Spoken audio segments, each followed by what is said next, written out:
So I have been typing a lot for the last 3 weeks, so I decided to do a video upload reflection of my schooling experience for my autoethnography part two.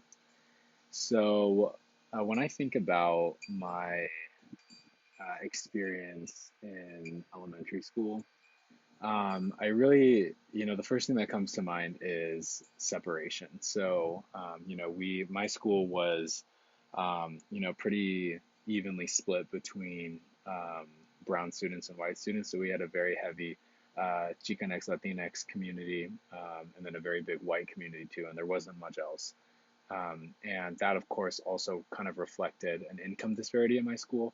Um, there were people who were, we had a very heavy low income population and then also a very big affluent population, and that there was kind of tension there.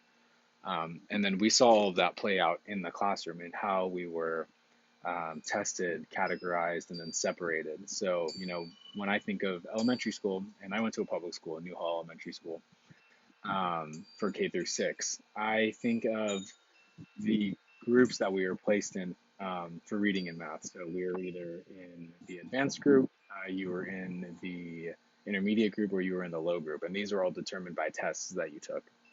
And one thing I remember about them is they were pretty strict. They were stringent. There wasn't a lot of room for upward advancement, but there was a lot of room for getting booted out of the upper classes. That seemed to happen more than people advancing. And those tests that determine your categories happen early on, right? Like first grade, and then you're kind of stuck there. So, the system, the standardized system of approach to school labels you something, either advanced and smart, or kind of average, mediocre in the middle, or low. And it's really hard to break from that. And the how well you do on a test was reflected in a bunch of other factors, right? So you saw a lot of the students of color, a lot of the Hispanic students who also happen to be low income too, or just low income white students, right? Those were the people going into the low and the intermediate groups just because they didn't have, tutors and the support that they necessarily needed. They weren't getting the attention, the one-on-one attention that we were getting in advanced groups. That would have allowed them to accelerate and advance. So yeah, that was when I think of my schooling experience in elementary school. That's the first thing I think of is really categorization and separation based on smartness, which is really just how well you do on tests and benchmarks. So when I think of my place in there, I was kind of an outlier, right? So I'm brown, but I happen to come um, from economic advantage, pretty, I would say, upper middle class socioeconomic status. And so that kind of determined where I went socially in school and academically. So my neighborhood is pretty white. All of my friends around me were white growing up. And so when I finally got to school, I gravitated towards those same friends who were white. And so I was like the Mexican kid who was um, friends with all the white kids, right? Like I was the one who wasn't friends with all the other Mexican kids. I was with the white kids because I came from a neighborhood that was really white and affluent. So, um, there was a little bit of social awkwardness there as far as like social groups. So I kind of always felt like kind of a weird tension within myself, identity wise. But then also there was an academic separation there. I happened to do well at traditional schooling. I tested well. My mom put in a lot of effort, one on one with me and my sister, reading, math. So, I always felt like I was kind of, a step ahead in traditional schooling. So I tested into advanced reading and math groups. And so that kind of even further solidified the divide between, you know, the advanced group that I was in and then my like cultural background. So, um, there was weird kind of identity stuff going on where I looked around and I was one of the few, if not the only, brown kid in my advanced reading and math groups, and was getting more individualized attention from teachers because these were smaller groups, so the teachers could invest more time and resources and energy into us. And then, I didn't really think of it at the time. I don't know, when I was in that moment, I don't remember noticing that anything was weird, but that's all right? It's like kind of its own indoctrination. Um, so yeah, that now upon reflection, I realized what the system was doing and that it was setting me up to be the tokenized brown kid to say, look, you can be brown and also conform to the system, right? That it requires some level of conformity to buying into, literally buying into the standardized system of schooling and test-based schooling that we had. So that I happened to do well at, and that defined my experience in elementary school. And that kind of set me up for my entire schooling experience. Um, so yeah.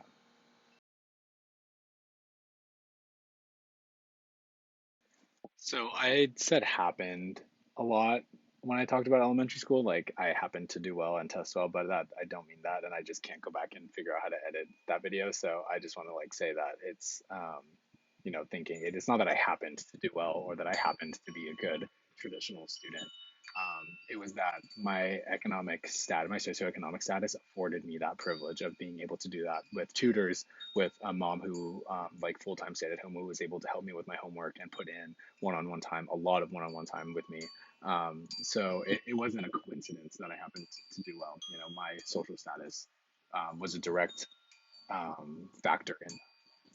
So I don't want to make it. I didn't want to make it seem like I thought it was a coincidence. I know that we were able to afford a lot of my academic success. So yeah, that and that became more apparent as time went on. In elementary school, I honestly feel like I was just not aware of a lot of that stuff.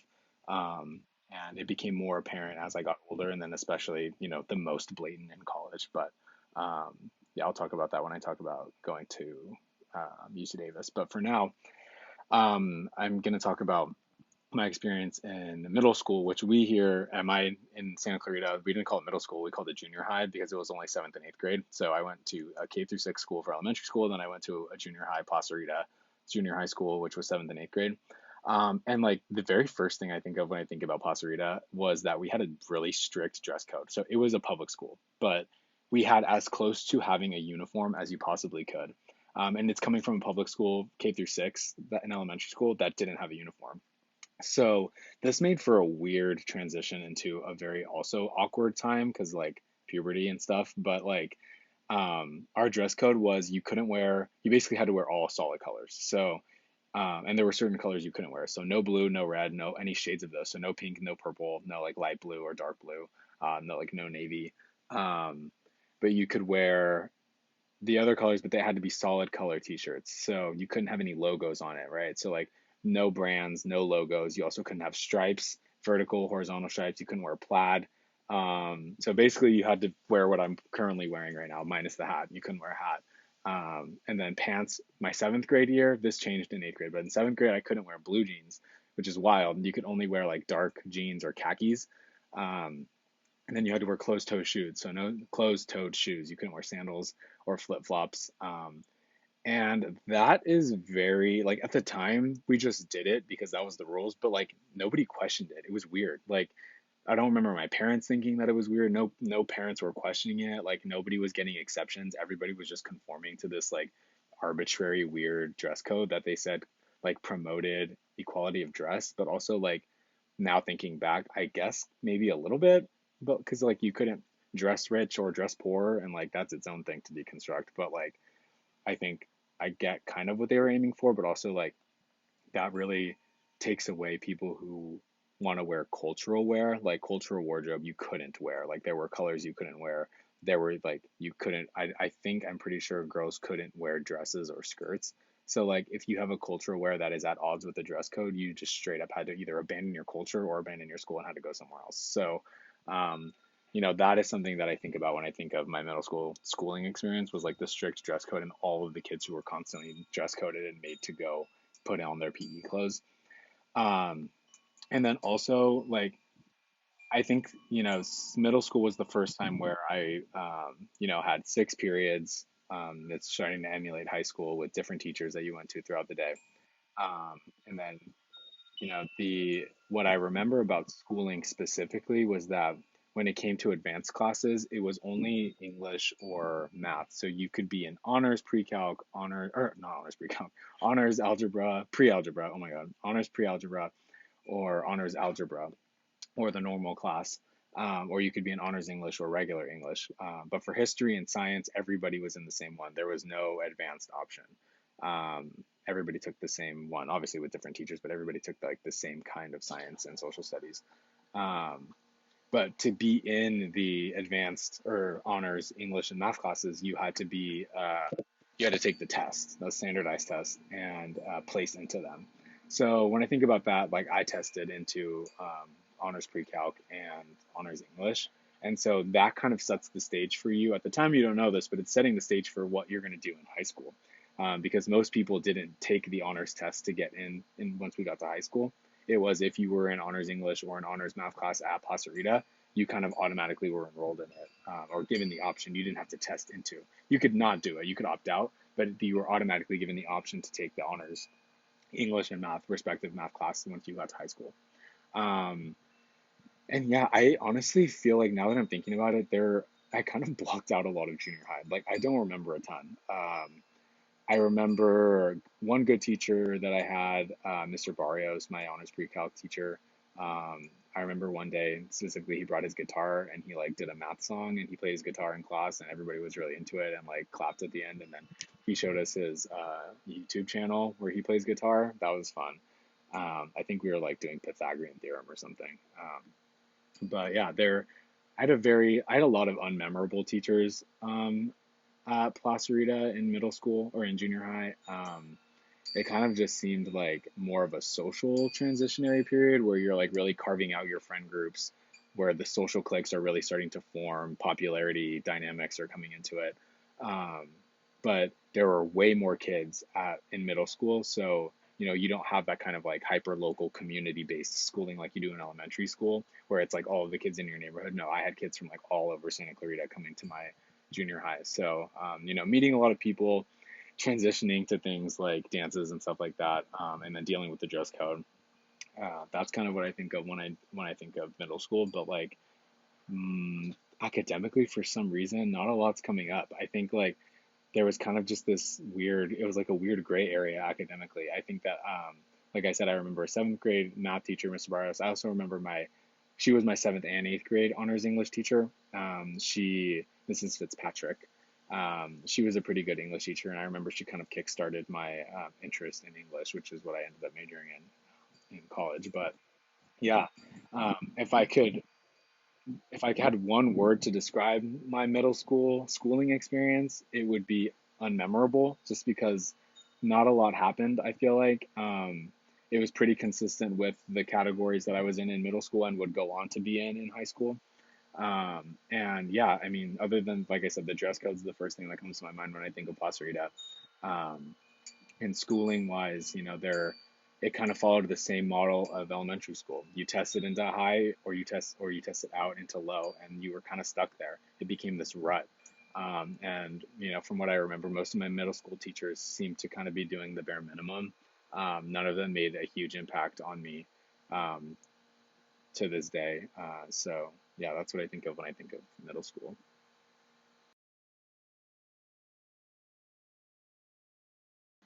Ooh, okay, now I get to talk about high school. And high school was a wild time. My schooling experience really just like went like this, a little flat line and then up and down. I mean, it was all over the place.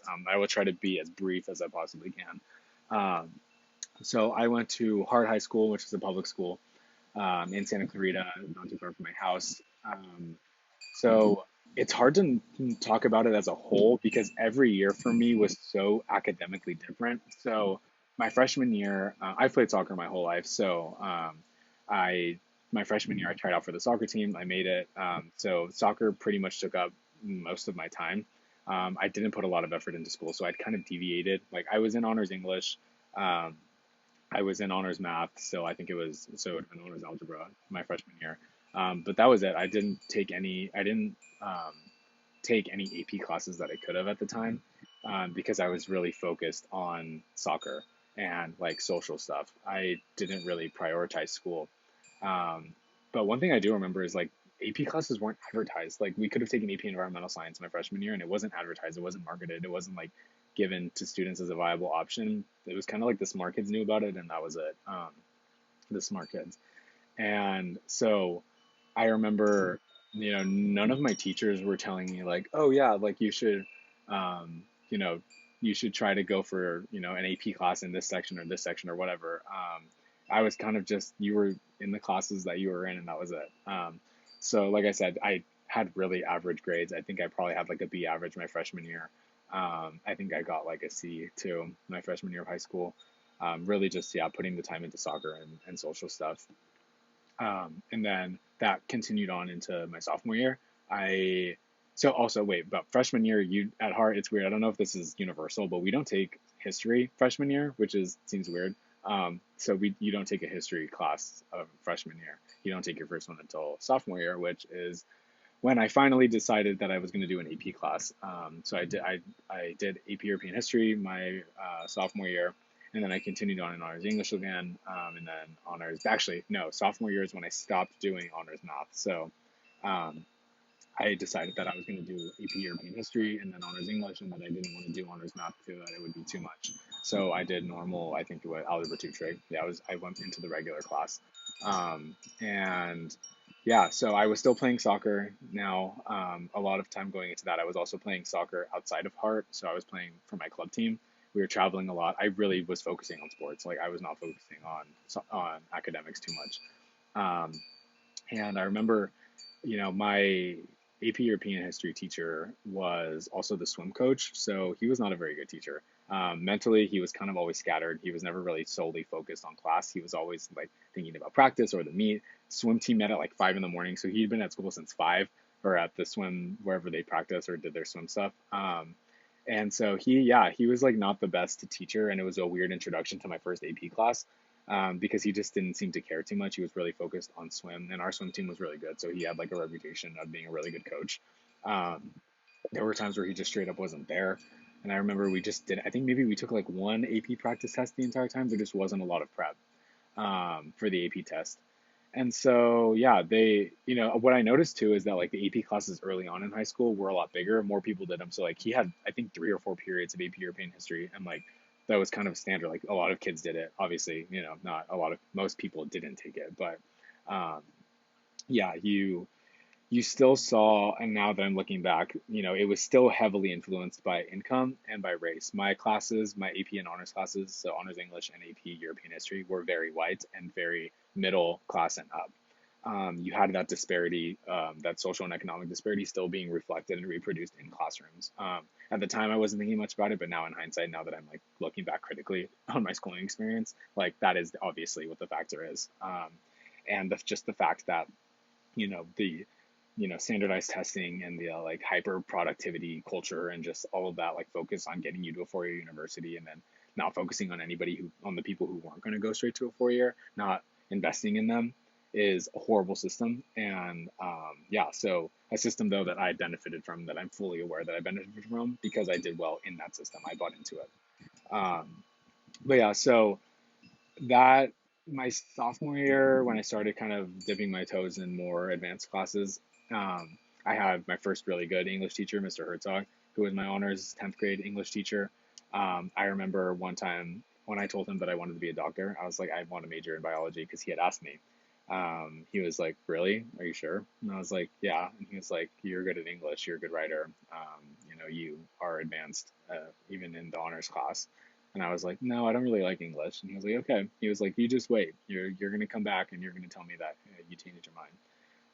And so that was kind of always in the back of my head, especially when I changed my major from biology to English in undergrad. But yeah, so Mr. Herzog, he was cool.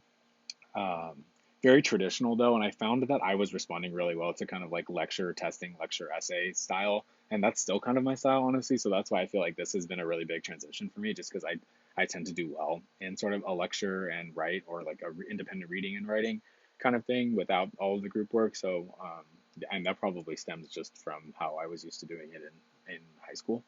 But yeah, so I did my junior year, I really amped up because I made a big decision my sophomore year to stop playing soccer. I'd kind of hit a rut with soccer too. My club team dismantled, and then I didn't make varsity. I was going to be on JV again, so that made me decide to stop playing soccer, and so I quit altogether all around. So it was a big social transition too. Like my days weren't being made up by 2 or 3 practices a day and every weekend doing tournaments. I was able to focus on school, refocus on school again. So my junior year, I really upped my workload. I took AP US History. I took AP Lang for English, so AP Language. I did AP Physics. I did Honors Anatomy, and then I did regular math. So it would have been pre-calc. And so that is where things really started to separate. AP Language, there were only 2 periods of it. AP US was still pretty big. Honors Anatomy, there was only 2 periods. So classes started to shrink. The harder classes started to shrink and get wider and richer. And it kind of I felt back at home like I did in elementary school. I was surrounded by the rich white kids.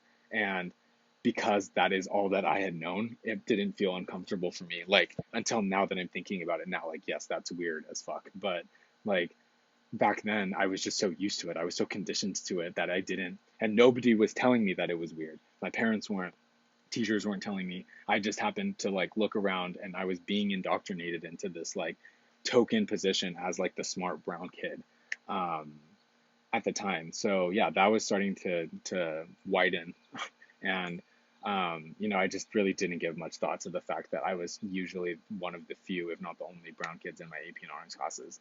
And then senior year, it kind of just really intensified. I didn't take a single non-AP class.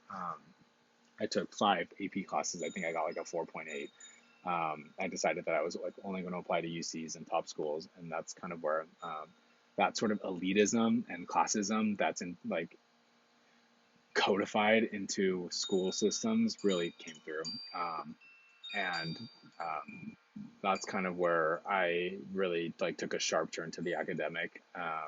And yeah, I had my favorite teacher ever. That is still probably my favorite teacher, including any professors that I've had.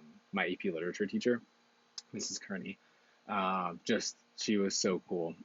She like really cared about me, really took an interest in me. Our AP literature class was one single period with I think 15 kids in it, so she knew us all really well.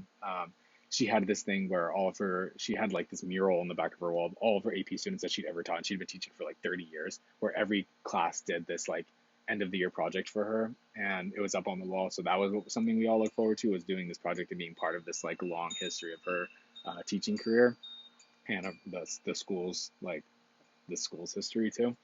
So yeah, she very good teacher. She, now that I'm looking back, was not focused on grades at all. So she was the first teacher I had that was like, we will have this kind of mutual agreement on grades. She was like, I'm going to give you a grade, but she always gave us the opportunity to rewrite. She said that if we had a conversation together at the end of the semester and the end of the year, we talked about what we thought we like needed, or what the effort that we thought we put in, what we deserved. Um, and I remember she would give us extra credit projects at the end of the semester in the year that were worth like 300-400 points that would just boost us up to an A if we needed it. But then we also took an AP test that if we got a 3, 4, or 5, our grade like stayed the same. Or if you got a 3, your grade stayed the same. If you got a 4 or 5, your grade went up 1 letter grade. But if you got a 2 or 1, it went down 1 letter grade. So that was something that was kind of like odd for the first semester. But she also had a 100% AP pass rate. So yeah, that was also kind of pressure. Like you had to pass. She was strict. She could be tough and really mean. She gave a lot of really good critical feedback. She made me into the writer that I am today. Fixed my grammar. Just really, really invested. We wrote a 30-page book report at the end of the year. That was our thesis, our like thesis number 3. That was like the legendary book report that like you always looming throughout the class that everybody was like kind of dreading, but also kind of looking forward to. But yeah, she was super cool. I loved her. She told me that I should major in English. She was like, you need to not abandon biology, but she was like, I really think that your passion, your interest, and your strengths lie in the world of literature. And I resisted it because I really wanted to be a doctor and make money, and I was vain as shit back then. And yeah, but so yeah, that was my schooling experience in high school. Like I said, just every year, really different year to year. But still, the socioeconomic advantages that I maintained were always reflected, even when I was not doing school well. I never fell so far behind that the system left me behind. I was never ostracized because I could afford not to, frankly. And, that sort of elitism, like I said, classism, that doesn't work for so many people like me. So many people in my community worked for me. And that I was able to excel in school, even when I was putting in minimal effort, because of, how closely I was aligning myself with whiteness. And that has been a mind fuck. Like I have been trying to unlearn that, or I don't think I ever will fully unlearn it, but just confront it within myself and like deconstruct it ongoingly till today. So, yeah, the public school system worked for me overall, and I thought I put in a lot of work, so I thought that I deserved it because I was doing homework all the time, especially in my junior and senior year. And I was involved in a ton of clubs. I was involved in yearbook, and I did soccer. I was president of the honor society, so I was just really invested in high school, and it was kind of my thing. And that's probably why I'm going back there now, and I'm going to be a high school teacher. But yeah, so yeah, my schooling experience, I think, in high school was all over the place, but I had a few teachers who really took an interest in me. Kearney, amazing teacher, really pushed back against the grading system as much as she can, and really got us to think critically, independently. And also, she low key nudged me to come out of the closet because she knew, and I knew that she knew, and we had that kind of relationship. And she just assured me that everything was, going to be okay, and that, if I ever needed to, I could come to her. And so I just really appreciate that, my experience in AP Lit. And now, with that, I'm going to transition into my undergraduate experience.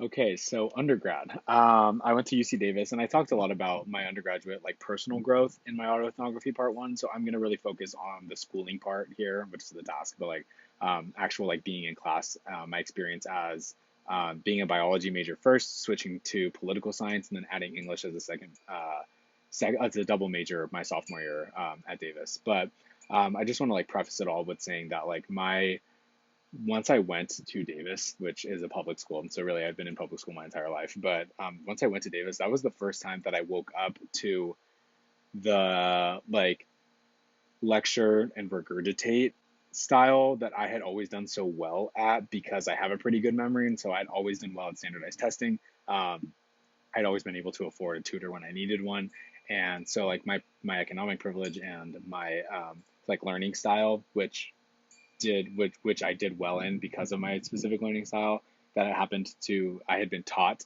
to do well in that system, by my parents, by tutors, by my teachers who had taken an interest in me. When I got to Davis and that sort of traditional approach to school was kind of challenged, and I like was actually started to being challenged academically, was the first time that I woke up to, how like corporatized education had become in my secondary schooling. Um, because at the time I was doing well in school, and I wasn't thinking, gosh, why am I doing well and why are some people not? When I was in high school, middle school, and elementary school, that was not on my mind, honestly. I was not thinking, um, oh my God, I'm doing so well. Oh my God, I'm the only brown person in my class. I just wasn't thinking about that. It wasn't until I got to Davis where I started to like self-reflect back on why that was the case, why I was the only brown person in my class, why my education in high school and secondary school was so Eurocentric, so heteronormative, so like waspy, um, and why I didn't think that was weird. Why didn't that stand out to me more? And I think that the answer is because of where I grew up, how I grew up. Like I grew up in a Christian or a Catholic but Christian household. I grew up around white people. White culture was the culture that I had known. I didn't grow up in a super Mexican household where we were like practicing, traditional. I talked about the loss of cultural connectivity and cultural connection and cultural practices that happened generationally between my parents and me. That they wanted to really make me as white as possible to assimilate to whiteness as much as possible, and that worked to my benefit. Um, that oh my god, this huge bird just flew by me. Sorry, but that worked to my benefit throughout all of my schooling, and continues to work to my benefit now, still as part, in state-sponsored education, still at Berkeley. So that I'm fully aware of, and still working to unpack and work through. But yeah, that I know why I did well now. It was one because I could afford to. Two, I was taught um, how to maneuver that system and how to do well, and a lot of people weren't. People whose actual cultures, who their ethnic and cultural roots were still being, who had language barriers and all of that stuff. I mean, there's just I can't even name it right now. There's so much that I wasn't even aware of. So yeah, that was the reason that I did well in traditional schooling, and the reason that I don't want to continue that as an educator. The reason I want to break that system, to press back on the systems that produced me, because I know that they don't work for everybody else, for most people like me. So back to Davis. So once I got to Davis, I was a bio major my freshman year, actually only 2 quarters of my freshman year. So I was in biology. I did calc for biosci. I think I took a statistics class. Yeah, and I sucked at it. I got C's, I got low B's. I think my highest grade was a B, and it was in an elective that I don't even remember now. I really sucked at school my freshman year at Davis, but I was also going through a lot, and I don't want to bring the social part too much into it because I want to focus on the actual like schooling. But like I was going through a lot personally. I was going through the process of coming out. Um, I was drinking a lot. I was partying a lot, like trying to make friends, trying to like reconcile the fact that I like came out at school, but I was not out at home. So I was basically living these two separate lives. And I like dreaded coming home, but that's, yeah, kind of separate. But I I mean, I guess it's not separate because that was creeping into my academic performance, but which was also at odds with what I really wanted to do because I really wanted to be in the humanities, but I felt like I needed to be successful. And so I pushed myself to do biology, but then I said, fuck it. And I was like, no, I'm not going to do this. This is not healthy. It's pushing me to the brink. I'm mentally unwell and it all became too much. And, it all kind of facilitated with my coming out. I was also able to like gain confidence and self-worth and to change my major. So I switched from biology to, um, political science. And so that switch was not that big of a difference because in my biology and like STEM classes, it was basically you go in, you sit down, you get a lecture. You might have a couple assignments every now and then, but it was basically structured as, two midterms and a final, and that's your whole grade. Not a lot of wiggle room, not super responsive professors. They were kind of doing their own thing. They didn't give too much of a shit about teaching because I went to a UC. They were researchers, they were academics, they were scholars. They cared a lot more about their scholarship really than they cared about teaching, in my experience, in STEM classes. Um, so yeah, when I switched to poli sci, it was kind of similar. It's a social science, but it's kind of a social science that seems to like mirror STEM in a lot of ways. So it was very much lecture, one midterm, usually one essay midterm, one multiple choice midterm, and then a final, and then that's it. Maybe a discussion post every now and then, but really, no, not a lot of creative options. Not a lot of super engaging professors who tried to diversify their lectures in any way. Still pretty Eurocentric. I mean, I had to take a comparative politics class, which was the first time that I ever learned about a different system of government other than the U.S. Um, took some like international international poli sci stuff. That is escaping me now the actual name of it. But anyway, my emphasis was on American politics, so I was still getting a very Eurocentric, very American, Western political science or education experience. So yeah, I did well in that. I Once I switched to, I wasn't doing well. I wasn't responding to biology because I had no interest in it. I hated going to lecture. I skipped class a lot my freshman year. But once I switched to poli sci, I was starting to get back into it and feel more comfortable, more at home, more my style because, like I said, I respond well. I do well in lecture, regurgitate classes, and it was poli sci was very much um, lecture at me for 2 hours, memorize all these facts about government, governmental institutions, and politics, and then spit them back out onto a blue book or a scantron. And I was really good at that. And so I that worked for me in poli sci, and all through Davis, every single poli sci class I took was almost exactly the same. It was lecture, midterm, paper, final, and that's it. And I did well at that.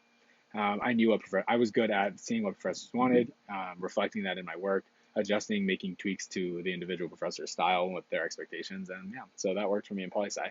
Um, and sorry, it really wasn't until I added English as a second major that I started really that that style of schooling kind of started to deconstruct a little and break down. That's where I first started to get um, more of a seminar style. You had professors who were lecturing, but you're also getting smaller discussion groups where you're going in and talking with a smaller group of people about the texts and working, with and through them. And so um, that is English is where, it's still lecture heavy at the undergraduate level. It's still a lot of professors kind of lecturing about the readings, and that it's where they really started to take more questions. Before, nobody was taking questions. Nobody was having these sort of rich, exchange of ideas in the classroom. It was professor dominant, hierarchical like society. It was professor, TA, students all down here. So um, and I had some professors who were more willing to, some poli sci professors who were more willing to engage in sort of a dialogue in the classroom, but like the dialogue discussion based practice didn't really come into my schooling experience until I switched to English, which sucks because that means, a lot of people who are in STEM and poli sci, if their experience was anything like mine, it was just like it was in high school. It was teacher up here, student down here, no equality, no, no, no, no person figure of authority valuing your experience or your knowledge that you're bringing with you. No opportunities for creative engagement. No diversifying of any kind of like pedagogical like approach. It was all very standard. And it wasn't until English that I had an amazing professor, Margaret Ronda, in a 20th century American poetry class that I ended up taking a seminar with her, a senior seminar that I wrote my thesis with her, my seminar paper, my seminar thesis with her, that I just loved. I mean, she really engaged. She lectured a little bit, but she really facilitated discussion. Like she wanted us all to be engaged. She wanted us to be engaged critically, independently, analytically, and with the text, she made it. She as much as she could, she made it relevant to our lives currently. And so yeah, there. But even then, even in English, I just didn't like. So many professors are blending in right now. Like only one or two popped into my head as exceptional or like above standard. Everyone else was kind of just like middle ground. I don't know. Like maybe I wasn't taking the right classes. I'm not sure. But like it was mostly lecture, discussion, write two papers, write a final paper, and that was it. There just wasn't. It all seemed very standardized. And of course, again, still a lot of the class and socioeconomic factors made their way into my undergraduate experience. I never had to suffer um, or worry about, homelessness or hunger or poverty. My rent was always paid, all of my bills were always paid. And so that added stress, like, yes, I had my own personal stresses and struggles that I was going through, but that added stress of money was never, added or compounded on top of school stress and, my personal social stress and all of that. I never worried about where I was going to live, how I was going to pay for gas, how I was going to pay for food. It's like none of that. So I recognized that the privilege in that. So I was able to actually focus on school while people were focusing on where they were going to live or when their next meal was going to be. That never happened to me. I was able to focus solely on school, um, which is probably why I did well. I honestly did really well in undergrad. I made the dean's honors list pretty much every quarter after my freshman year, after I switched majors. So I earned mostly A's, a couple B's, but it was almost all A's. My last 2 years, I think I got maybe one B, pretty much all A's. So yeah, that it was my schooling experience at Davis. I thrive in the lecture, kind of re- memorize and regurgitate setting, which sucks, but I feel like I was just so indoctrinated into that style from very early on that has kind of always stuck with me and is the reason that I do well at that. And slowly now working into like, I think the first time I took a creative writing class in undergrad and actually had to write reflectively about myself, I was like, I don't know what to do. I don't know how to write a non like literary analysis, a non like critical paper.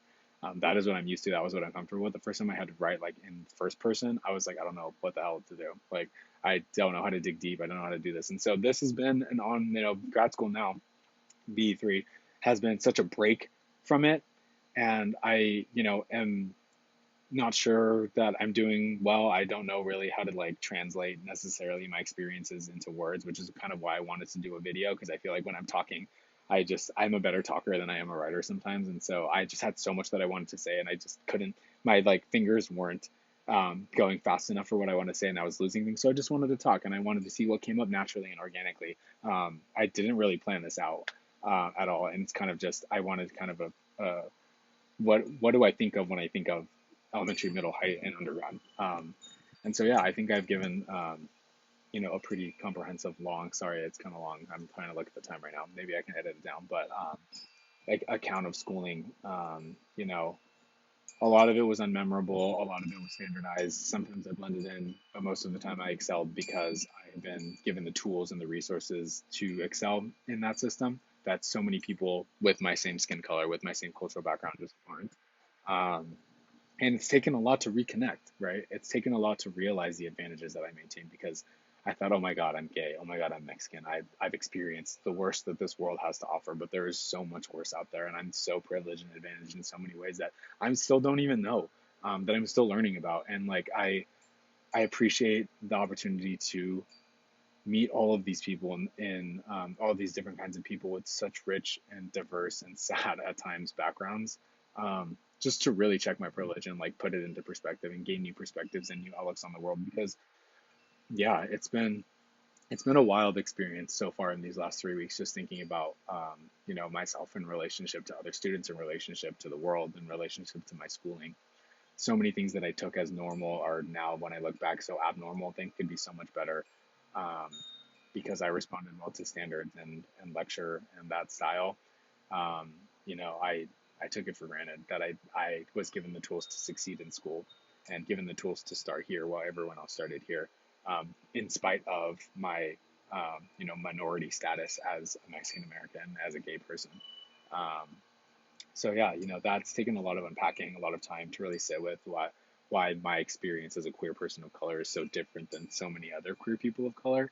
And it is because of my class, honestly. That's what the conclusion that I'm at right now. It's because I've been able to afford my way around, and I talked about this in my first part one, autoethnography. I've been able to afford my way around a lot of other, um, forms of oppression.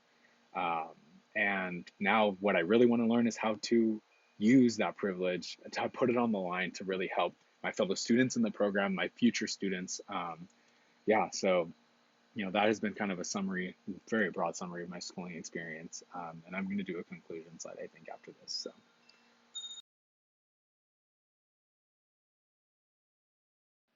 okay, yeah. So in conclusion, my schooling experience was very much informed by my socioeconomic status. In undergrad, it was informed, when I struggled a lot by my sexual identity, but it was mostly informed by my upbringing, the people, my parents, the teachers early on who were invested in me, who gave me the tools to succeed in the realities of our public education system that so many people are not given. And that's the reason that I did well. That's the reason I continue to do well in the memorize and regurgitate style, in the test focused environment of our schooling. And still that same focus I continue to undergrad, where tests and essays are pretty much everything. Um, that was the reason that I was able to do well. And yeah, I mean, this now looking at it in terms of B3, that is not grade focused. It's definitely been a transition. I like it. I'm vibing with it. I think that, it's definitely a lot different. But it starts to break down those walls of class and that elitist attitude. I mean, Berkeley, it's still an elite school, so there's, I'm sure, a lot of elitism at Berkeley. But like, I think the de-emphasis on grading and on meeting strict deadlines and sort of a disconnect between professor trying to really level up between instructor student. I really appreciate that, and I'm looking forward to that developing over the course of this year and to taking that into my classroom, because now that I'm aware of why I did so well, I can challenge that in my classrooms to make it so that it is not like that. Like that, I'm still trying to learn how to reconcile the fact that, my kids are going to have to take standardized tests and they're going to have to be a part of this system that prioritizes rich white kids, and it feeds them the rich white perspective, especially in English classes. Like the literary canon is very white, very straight, but there is a way to incorporate multi-ethnic, multicultural, and queer voices, indigenous voices into that, as sort of counter narratives and counter perspectives that actually like bring in the truth. But anyway, before I digress too far, yeah, so I think that, when I reflect on schooling, I think of all of the advantages that I maintained that made me able to do well in our system.